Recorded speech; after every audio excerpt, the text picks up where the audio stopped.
Hi, this is Tutor Nick P, and this is lesson 600. The title of today's lesson is The Difference Between Persist and Persevere. Okay, somebody wants a screenshot, do it right now. Let's get right to it. Yeah, this is one where students sometimes ask, what's the difference between these two? Because they both mean to try to have difficulty trying to reach one's goal. But there's a very different feel to them, and we use them in different ways. So let's take a look here.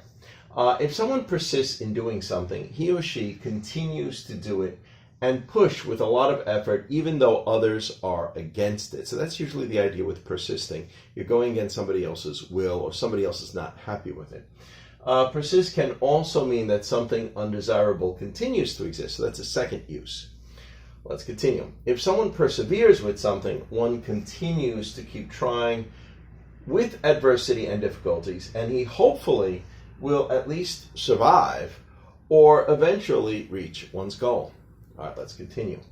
Persist or persistence, the noun persistence, often has a negative feeling to it because one side is often trying to stubbornly push their demands and try to have an unwillingness to accept something without their demands being met. So especially when you feel like they're kind of going overboard, that, maybe their insistence is too much or it's unreasonable or unfair, you might use it in this way.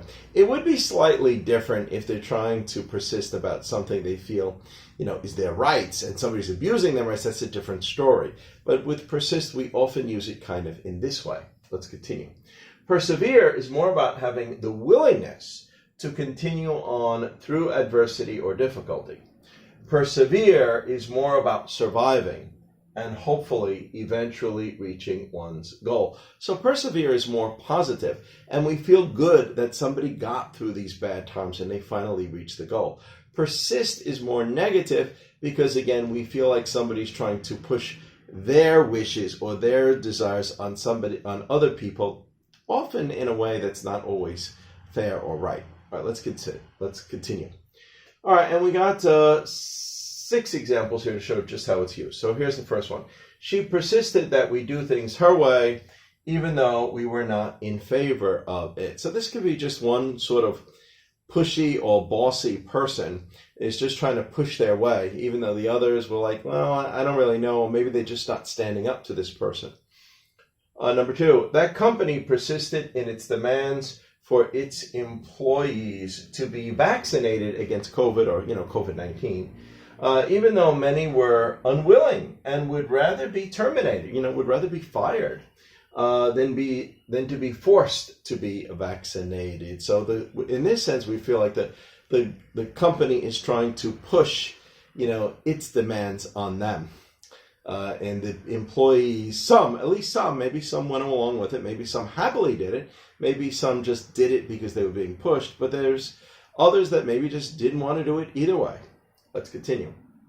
Number 3, even though she was taking medication, her bad cough persisted. Now this is the second meaning of persist. It means an undesirable or unpleasant thing just continues to go on.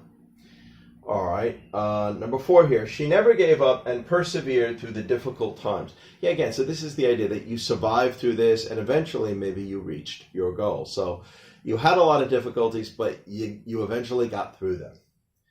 All right, number 5 here. There were very few companies that were able to persevere through the long lockdowns. Well, in some fields, we know that a lot of small business ended up going out. Even businesses that seem strong, maybe they hung on for a while. And since this thing has kind of been on and off, lasting for nearly a couple of years, there's a lot of companies could not hold on that long. So they could not persevere. So you could use it that way too. And number 6 here, even though he was tired, had difficulty breathing, and felt like quitting, he still persevered and made it to the top of Mount Everest. So this is one of those people that are trying to climb to Mount Everest, to say they did it. And, well, he eventually got to do it, even though he did take some risks. Okay, anyway, I hope you got it. I hope it was clear. I hope it was informative. Thank you for your time. Bye-bye.